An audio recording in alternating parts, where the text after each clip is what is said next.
welcome to Real Talk episode 81. I'm Todd, this is AJ, and we're back. Hello. As you can tell, AJ's hair's still not cut. Please help us. Yeah, it's getting out of hand. I was looking at pictures of myself from like 7 years ago, and I'm getting to that at this stage where it's that long again, and it's really awkward. I feel like a man-child. He's going to try to be a scene kid. We don't want that. Scene kid AJ. Anyway, Real Talk, you know what it is. We talk about life, God, the Bible, and everything in between, and invite you in on that process. So if you're listening via podcast, good to hear you, but we don't, but you hear us. And if you're on Facebook, hi again. There's a link up above. You guys know the deal. www.theremnant.live/real-talk. If you're on the podcast, it still is above, actually. It's in the description somewhere. Yeah, go check that out. And click it, and you can ask anonymous questions, topics, etc. We need you. We need topics. What do you want to hear us chop it up about? Hey, we like to chop. Anyway, yeah, so that's that. We're going to dive right in today. 81 episodes in. That's we right. say this every few weeks because it truly blows our mind that we're still doing this. I know, right? 80. Imagine, episode 100.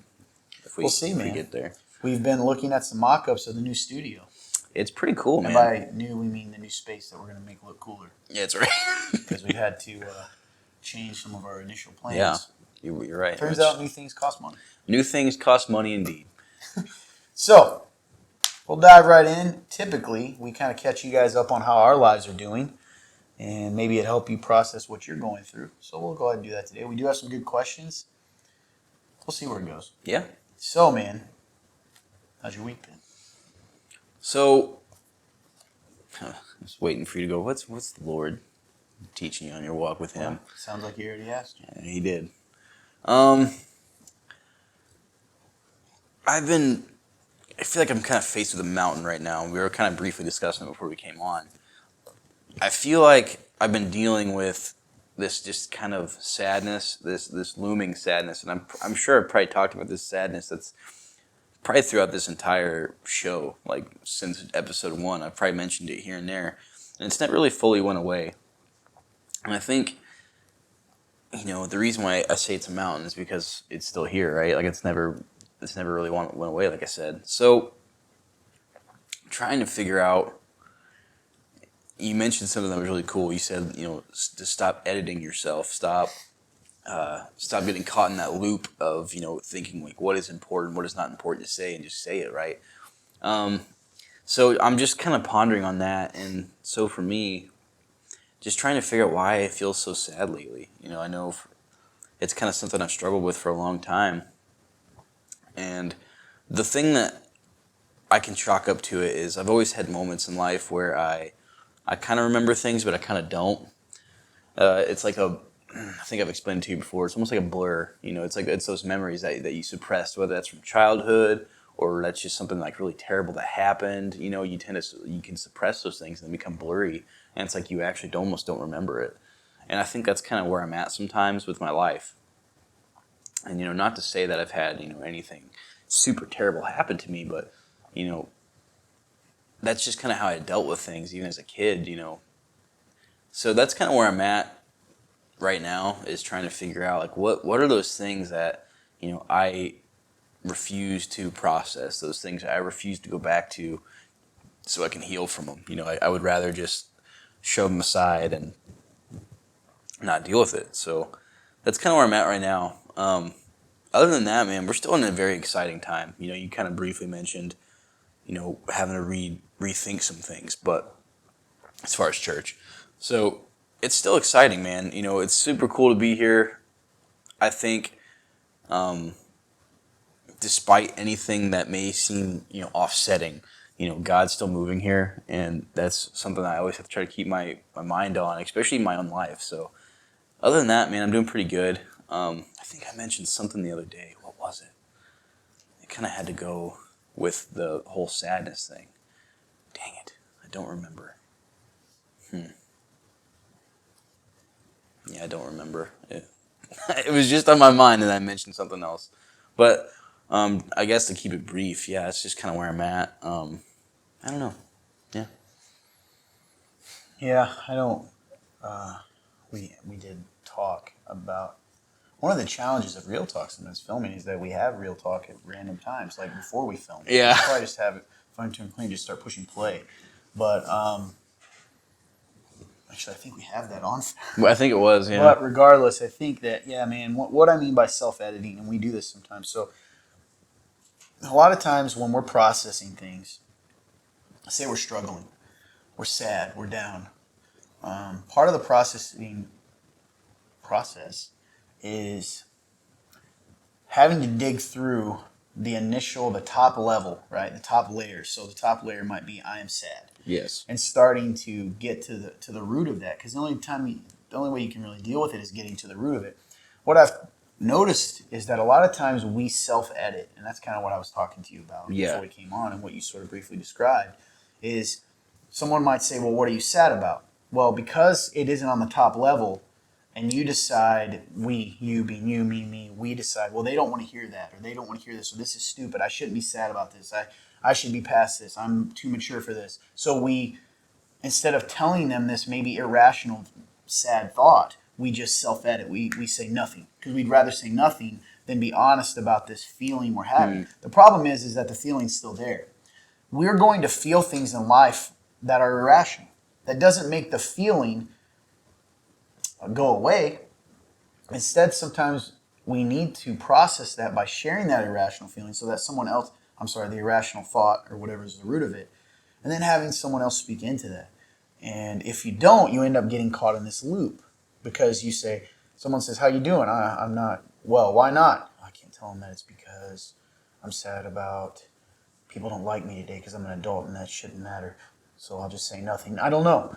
And then you're on your own trying to figure it out because you don't trust that the reason you're thinking is the real reason, because that's stupid, right? It can't be that I'm just sad because people don't like me. It's got to be something else. So then you just keep staying in this loop, all the while ignoring what it really is. And then beneath that, well, why do I care why do I feel like people don't like me? Maybe it's this, whatever else it is. So people can't speak truth to you. People can't encourage you because you prevent that from happening. And by you, I mean we. Right. Does that make sense? Yeah, that's really. I like how you explain that. It clicks in my head more. Like We self-edit all the time. Yes, I like the idea. Like I like that term self-edit because you're right. Like I think I find myself the more I reflect on in my head. Like that's exactly what I do. So I guess when I try to think of like why I'm sad, I think a lot of the time it comes from my self-worth. Right. I don't see myself as a worthy person for anything that I do. And I guess I let the outcomes of things that I do to dictate that, so then I think I told you this yesterday, like I feel inadequate. I feel like I don't know, man, I'm just not. Yeah, but even in this situation, you have all these things, but you're not willing to go. So like, we don't have to necessarily do that here. But Right. for instance, you said, I don't feel adequate. Okay, well, what would make you feel adequate? I don't know. Well, that's not true. There's something that would make you feel adequate. You're just deciding that it's stupid to share that, so you're not sharing it, which then people can't speak into it. Or sometimes you do end up going, there's literally nothing, okay? Because who determines your worth? And that's the thing about our faith, man. And what's hard is, I don't feel adequate, okay? That's a real thing. Let's process that. Why don't you? Because you can't live out of that when the Bible tells us that your worthiness and your adequacy comes from God. And I'm not saying that in a Christianese way. We've got to be able to connect what the truth is, which is your worth and value comes from who you are in Him. That's right. But we need to connect that with the fact that you don't feel that right now. Well, we can't connect them if we don't know why.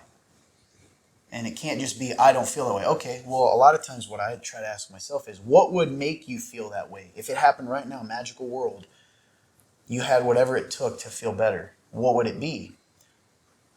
A lot of times, this is where we self-edit, because it might be, well, I want people to say nice things to me, but that feels immature and stupid, and so we don't say it, right? Does that make sense? Yeah. And I'm not saying that's your thing, but we self-edit a lot.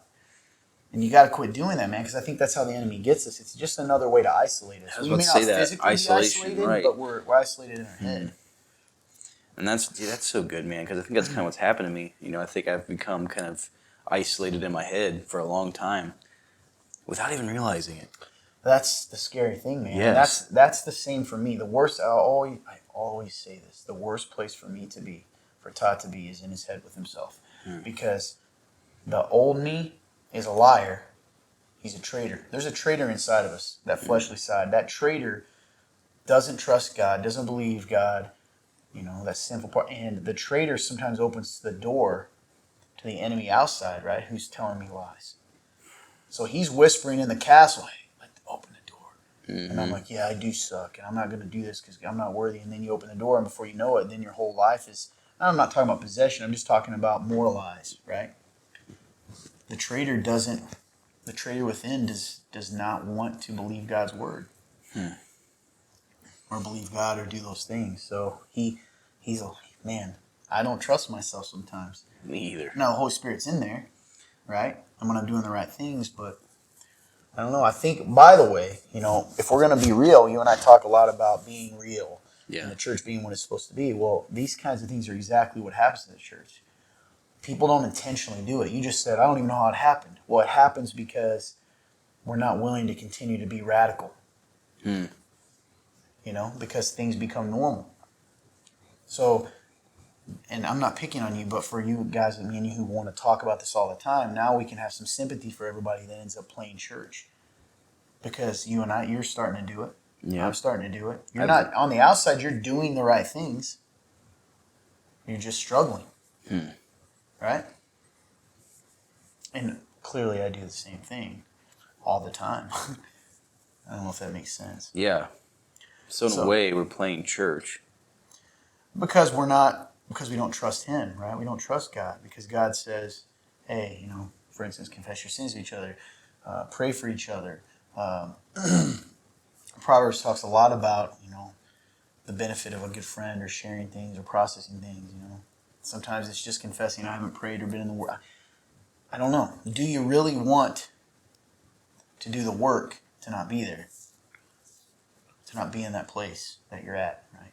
And we're not talking about depression, because sometimes depression is a chemical thing, man. It's a real thing. Like, that's a part of sin, too. It's no different than diabetes. Sometimes there's medical causes for it, but sometimes I think there isn't, and we run to the medical cause before we try everything else. Yeah, that's really good.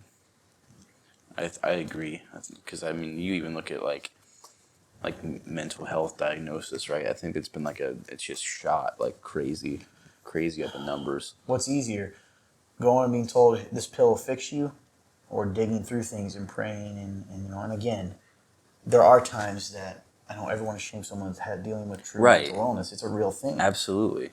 But I know of myself, there's times where, because I've had that, I've been in the place where there was a chemical thing for a while, man. It was a struggle, But there's been times that I just wallow in it because I don't want to do, everything seems hopeless. Right. But I don't tell you that so that you can pray for me or speak to me or encourage me. We're often just, like you said, we're isolating ourselves in one way or another, somehow, some way. Yep. Trying to fight it alone. It's real, man. Anyways, how's your week been? Well, I appreciate you sharing that, first of all, because I think a lot of people, genuinely, I think that's all of our issues. You're kind of speaking for all of us many times. I wonder how many people, we've talked about this over and over, the Shadowlands, we just accept living there because, or we live in the Shadowlands, so then we just accept darkness in a way, right? The depression or the sadness, when maybe we don't. So it's good to talk about that. How is my week going? I don't know, man. It's an interesting thing. I wouldn't say that I'm necessarily sad right now. But I've been struck by, I just told you about being real.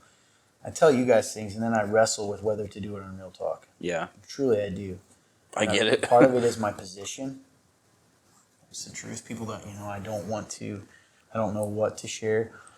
I'll try to make it general. Overall, there are times that the struggle I have is, because I'm human, people may not like me, right? Whatever, what I stand for, but they want my people, right? They want the people that we've invested in. It's like they like the fruit of our labor, but don't like the orchard. I want your apples, but I hate the orchard. Does that make sense? Yeah. And sometimes that can be discouraging, because sometimes I want to look at God and be like, Lord, it feels like my enemies prosper and I don't, is what it feels like.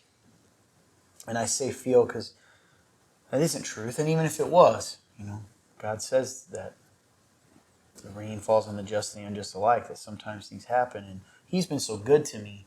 Then I got some encouragement from people today as I shared that about like, hey, you got to see the good things that are happening. And I think sometimes the temptation can be to go, not even sad, but like, dang it, is God still for me? Is God still for me in this? Start to doubt a little bit. Yeah, because it's hard, man, sometimes, But I come back to what I believe, and I'm so blessed. We're so blessed. God's doing so many crazy things. So you brought it up. One of the things that can be tough is like we've got this sports field that we're building, and it actually started. If you were to look at the back of our church right now, there's looks like a giant dirt BMX field right now. Yeah. Piles of dirt. And that's going to be a softball field and a kind of a half soccer/football field.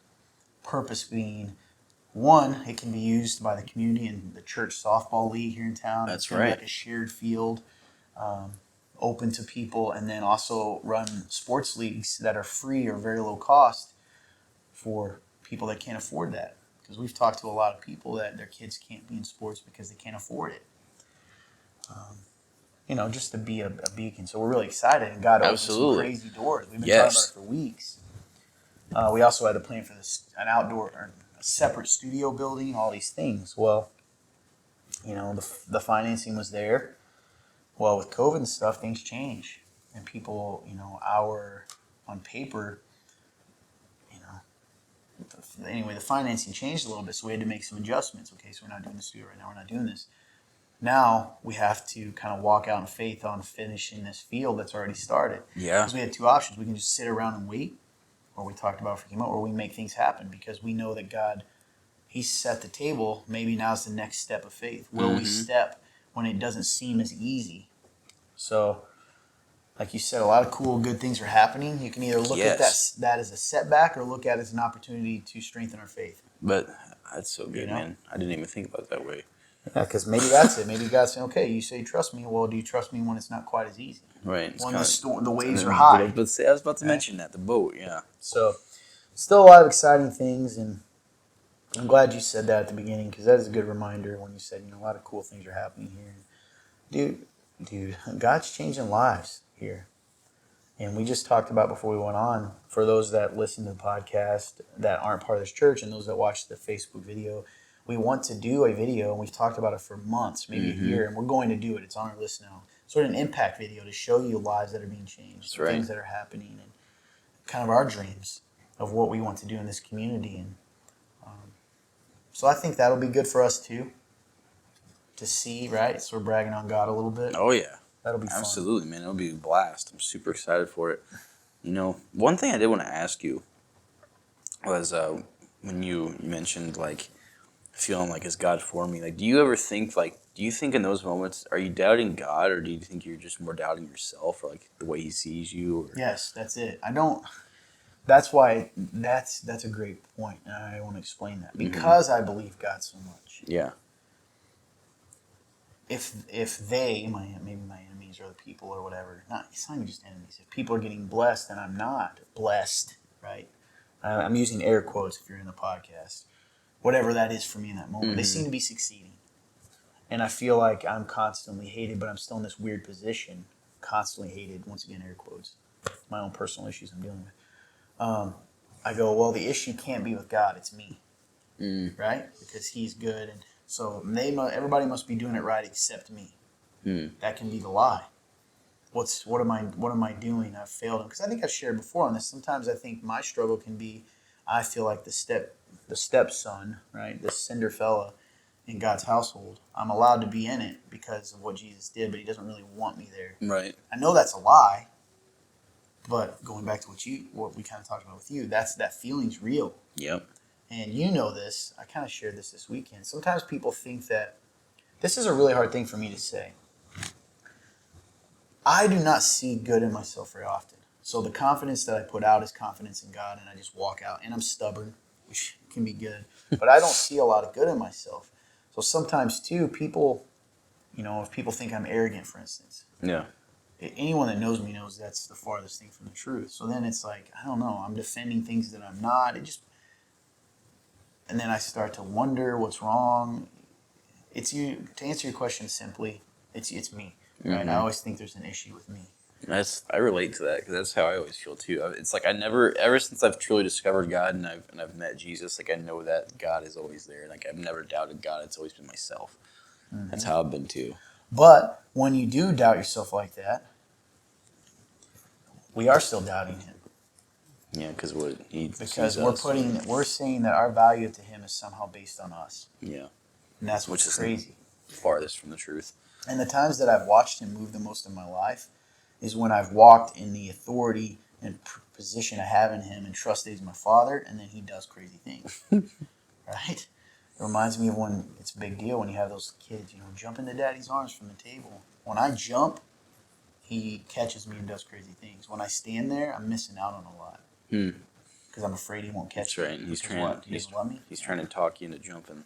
So yeah, I really feel like one of the main lessons I'm learning, and you and I talk a lot, and I do think it's a little applicable to you, but I can't say entirely, is to just start walking, quit worrying about what we feel, and walk it out and watch Him do stuff. Because that's faith. We say it all the time. Faith is walking when you don't feel it. Faith is so often directly contrary to our feelings, meaning faith is doing the opposite of what we feel like doing so many times. And I think that's intentional, man. I think that's the only time we learn. And this church and all these things that I've been able to be a part of and this ministry have happened. If I would have never done any of it if I felt confident in it in myself. If that makes sense.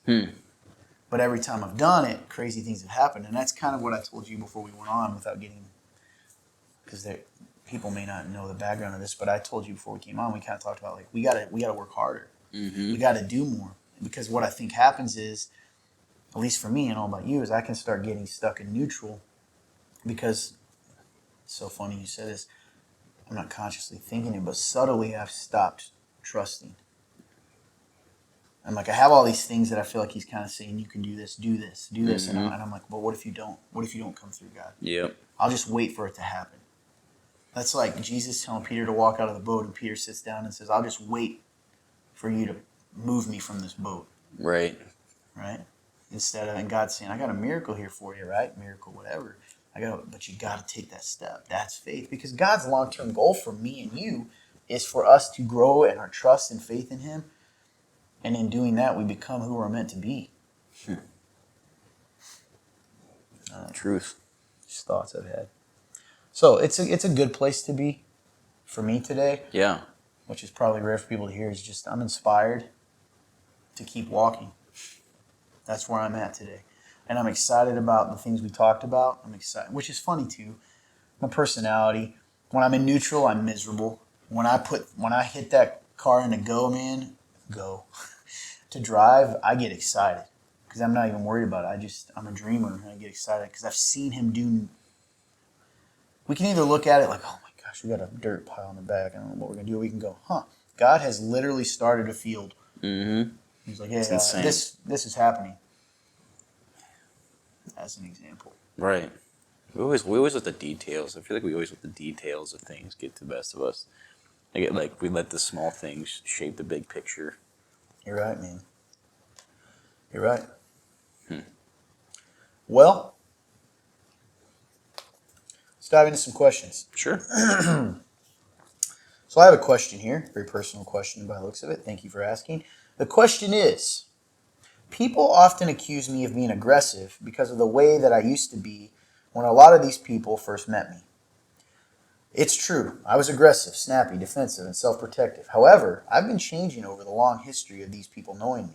I'm no longer like that. I'm much more calm, kind, and open nowadays. I feel like this word, quote, aggressive, is almost a trigger word for me. Whenever it's used towards me, I feel instant condemnation because I know that I don't reflect God well when I'm being that way. So what are your opinions on how I can start to combat these accusations towards me? First off, like you said, what a cool question. Like I think that's awesome you decided to ask. Thanks for your transparency. We often talk about when it comes to these kind of conversations, you like they said, it's almost like a trigger for them, right? And they always feel like they have to go on the defensive. I think that when you get to a place where you feel like you're always having to play on the defense, maybe, and this is just me, because you're only in control of yourself, right? So the first thing that comes to my head is like, what are you putting off? I guess, maybe you Yeah. do need to reevaluate yourself, right? And like you said, you can't control whether or not people look at you in the light of the new you or the old you, but you can control what you're putting off in the moment. And I think that just comes with strength from what God can give to you, right? He can give you the strength to overcome, if someone mentions that, and you don't have to act out of that aggression. You can just, he can give you the strength to go, you know what, that's not who I am, and you can move past that. Because they asked how to combat it, right? That was the main question. Was how When they essentially combat those feelings that come with those accusations. Gotcha. Yeah. And again, like Okay. you can't combat the feelings really when you think like feelings are feelings. You're gonna feel what those things are. It's kind of like what we were talking about earlier, even with me. Like you can't combat those feelings. Feelings are feelings, and you can't really control those. You can only control what you put out and what you act. What you do out of those. And you always talk about being an actor, not a reactor. Mm-hmm. Take a second, breathe. Don't just because someone is upsetting you in that moment doesn't mean you just have to go right in and dive in. Take a second, take a moment to yourself. Remember who you are, and show them that you are different. Mm. I think a lot of the time people don't believe our changes because we so often don't give them the opportunity to see those changes. They might hear about it, but they don't often see it because we, like you said, we're reactive instead of Yeah. instead of That's a active. good point. Yeah. I would agree with you. You can only, if it's a specific person who doesn't want your good, then yeah, it's probably just a way to try to condemn you. But if there are people around you that love you that are saying that, there's only two options. Option one is they are still processing it out of fear that you're acting that way. So when you Right. do something, they're like, "Oh, she's doing it again," and in which case he, she, whatever, it doesn't matter. Um, he's doing it again, right? He's being aggressive again. Well, what you have to do is decide. You have to give them the freedom to heal, and you have to understand that there's consequences to our behavior. So That's so good, if man. I come in and I punch you every single day, if I come in That's the right. door, and then all of a sudden I've decided I'm not going to punch you, I can't be upset that a couple months later, whenever you open the door and welcome me in, that you flinch for a second because you're used to that. Have grace in that, and That's so understand good, that dude. your consistency to not be quote aggressive, because you said whoever this person said themselves that they used to be. Over time, that flinching will stop. That's right. The second part is, have you opened yourself to the possibility that you still have rough areas in which you are aggressive? Maybe you have triggers that make you do that. Yep. And that's what I meant earlier. If there's people around you that love you and they're saying it, then instead, one of the things I love to do, and I'm a proponent of this, is asking questions. Yep. Well, what am I doing that's coming off aggressive? Because do you really think they're all lying? Right? Maybe my enemy is, but are you lying to me if you tell me that? Probably not. I wouldn't think so. So even if I'm not in my heart being aggressive, maybe there's something I need to change. So for instance, there's many times I'm not aggressive, but depending on who I'm talking to, I'm very passionate and I can be very expressive. Well, that can be scary to some people.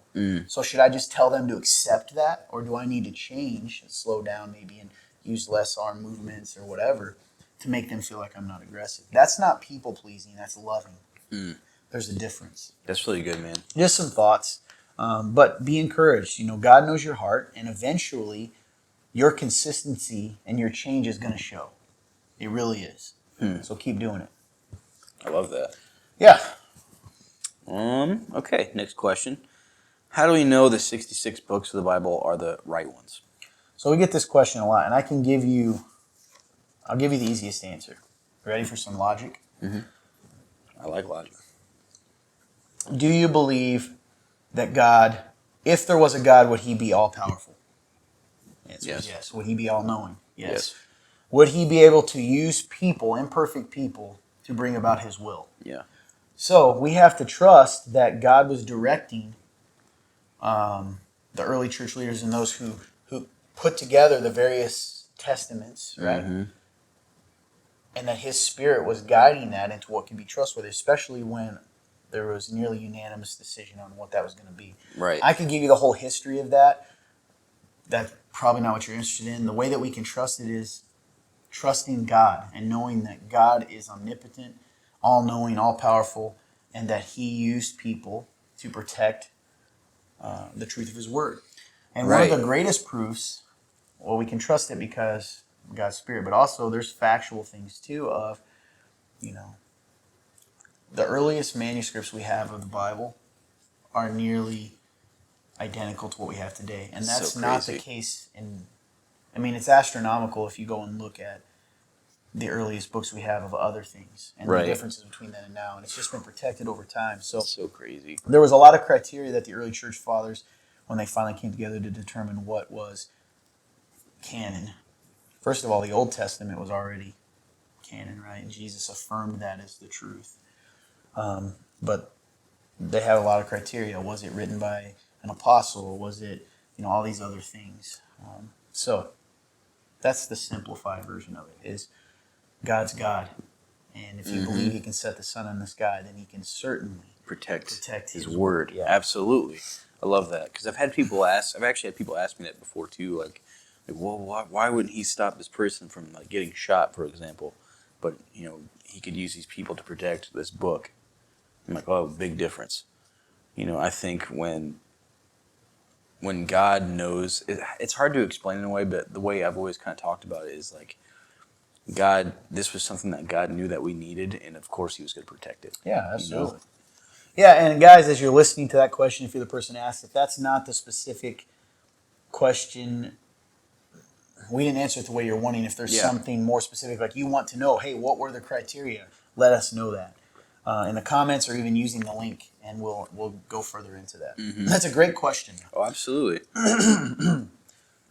Sorry, guys. Allergies, man, they're tough. So here's a pretty real question. Okay.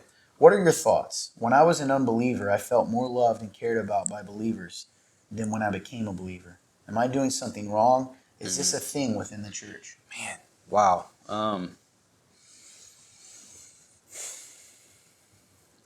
This is what came to mind immediately was, I feel like, and I don't know if you agree with this or not, but I think when someone comes into a church, right, or they become new to Christianity, I think people are so excited for them that they almost get this attention, like this what feels like, and I quote, like extra attention in a way, because people are so excited and they want to make sure they're seen and hey, we see you, it's so incredible, and then I think they naturally become part of the family, and so that extra attention again, quote, kind of fades because now they're part of the family, right?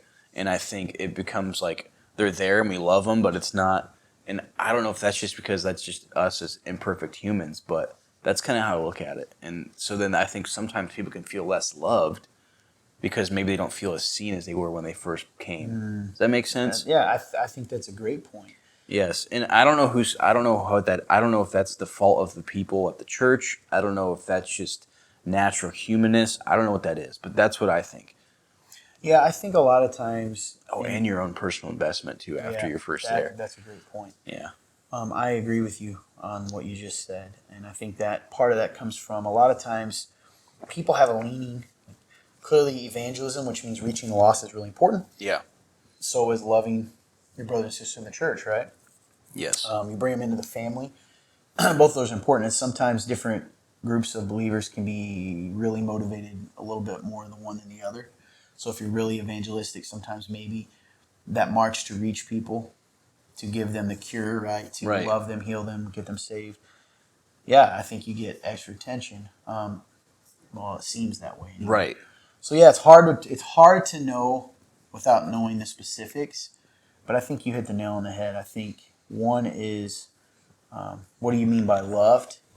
Do you mean you just got more attention? Because now you're part of the family, so it's a different kind of attention. Right. When you have a guest over at your house, that guest is getting more attention than, in that moment, attention than your husband, wife, kids sometimes, right? I've got a guest over for dinner. You're giving them. That doesn't mean that they're loved more than you love your family. Mm-hmm. And a lot of times, so that's one thing to keep in mind. Now you get to be a part of that. You get to be part of reaching people and inviting them over to dinner. Yeah, man. But I think the other with that is, are you diving into the community? Are you putting forth effort I do think sometimes, in general in the church, and this is something I think about a lot, is we get someone saved and we leave them there, right? We don't help them take the next steps. Okay, now I've accepted Jesus, now what? Mm-hmm. Because there should be a now what. And so maybe that's part of it too. And, have grace towards your brothers and sisters in Christ, and talk to someone within the church and let them know that you're feeling that way. Right. Because I'm sure they don't want you to feel that way. No, absolutely not. So I don't know if that helps, but you are loved. I can guarantee you that. I'm sure of it. Whether it's this church or somewhere else, you are loved. Yes. And you are seen, and you're just a member of the family now. So part of that's good. But yeah, I would share that with people.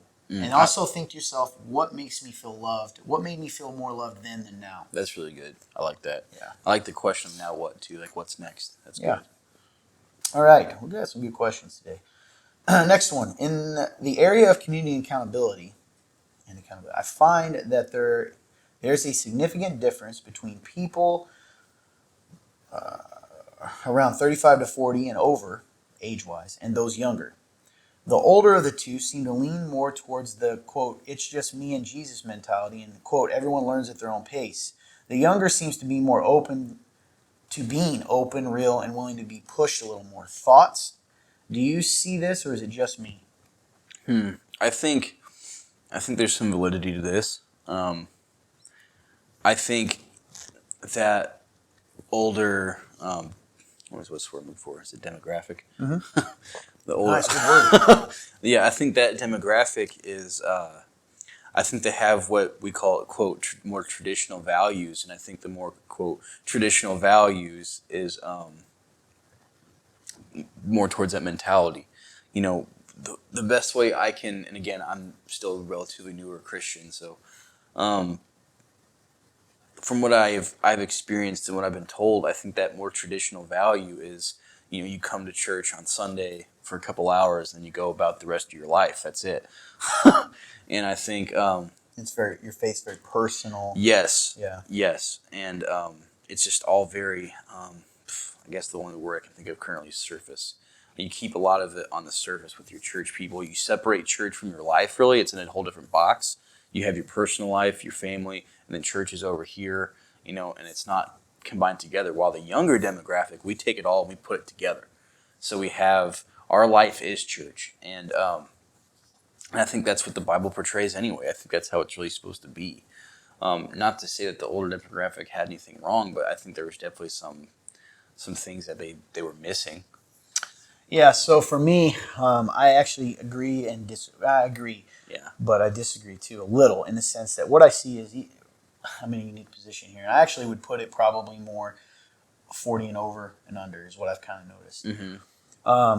I definitely agree with you in the sense that Christians from that demographic tend to make their faith more private. Yeah. They're very, very family oriented. My family is my primary ministry, quote, right? Right. And however, so they're not, let me finish that. They're also not, community is very optional. Yeah. Outside their family. Makes sense. However, I've also noticed that they are very disciplined. They're very faithful. Yes. They're very financially willing to invest in ministry in the church. They are more mature in that way. They're not as rocked by their emotions. They understand that they need to do what they need to do.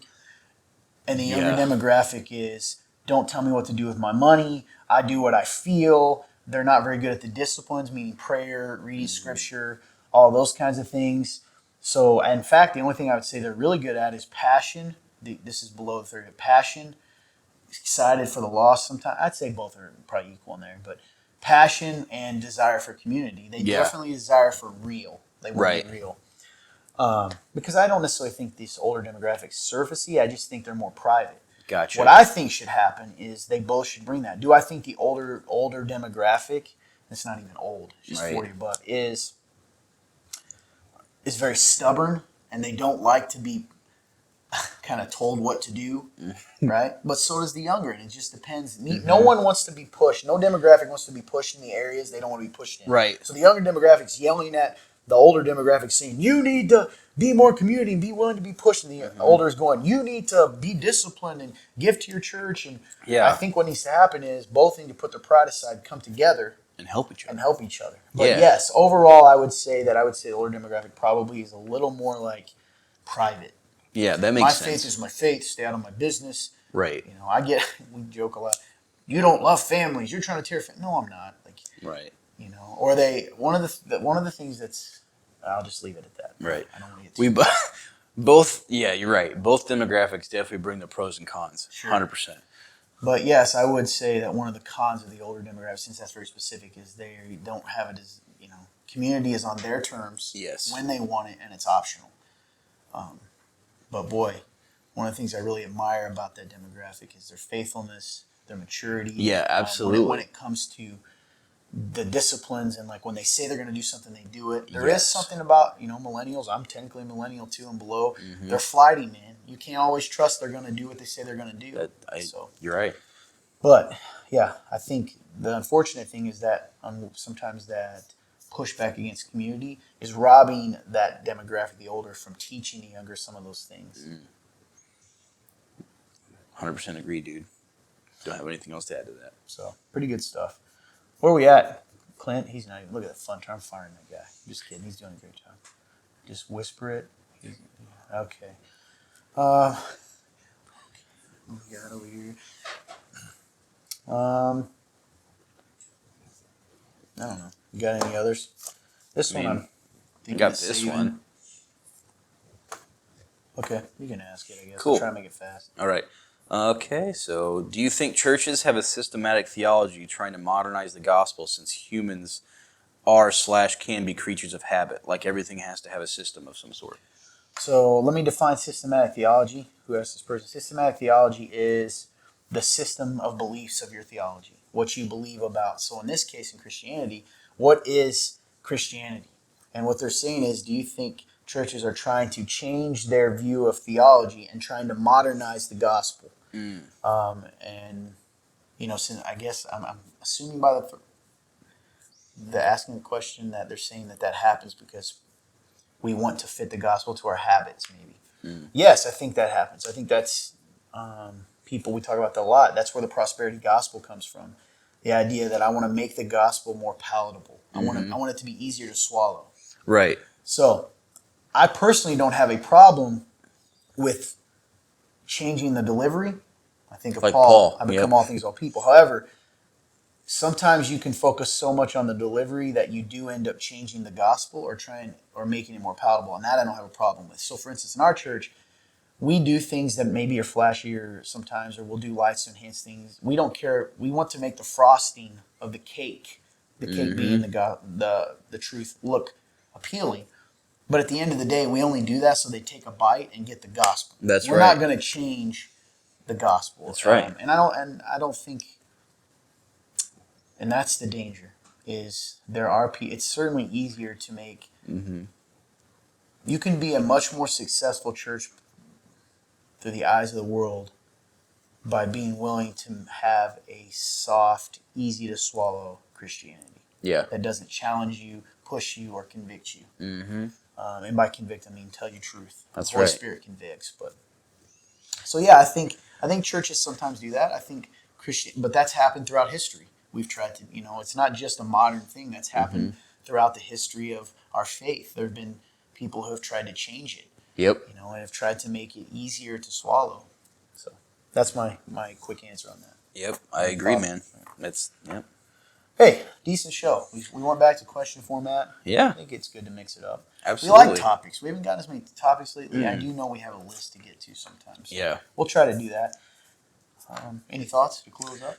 Thank you guys for watching. Hope you guys enjoyed this episode. 81 episodes. That's pretty awesome. It really is.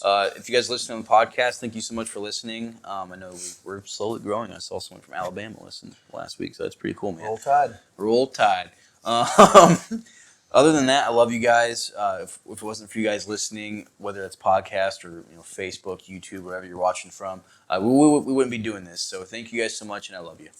Yeah. Hey, to those watching on video, thank you so much. Do us a favor. Continue to, if this is blessing you and you're watching it this far, you probably got something out of it. Would you share this video and put a blurb in your sharing about what part you liked? That's right. That means something to people. So maybe one of these questions meant something to you and you just put that question. people are much more likely to check it out if you put what personally connected with you.